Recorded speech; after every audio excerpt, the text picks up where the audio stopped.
Hi, my name is Nicole. I'm a married mother with two adult sons.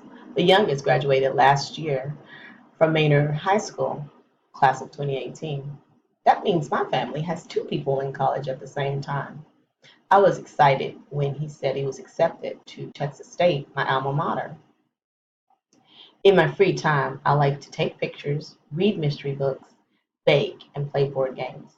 The first mystery I ever checked out from the library was The Dollhouse Murders. And my school still has that book on the shelf. Can you believe it? All the kids get to enjoy a book that I enjoyed as a student. Also, I was given the biggest photo assignment of my life when my nephew asked me to take his engagement photos. Guys, I'm so nervous about that, but I'm going to do it.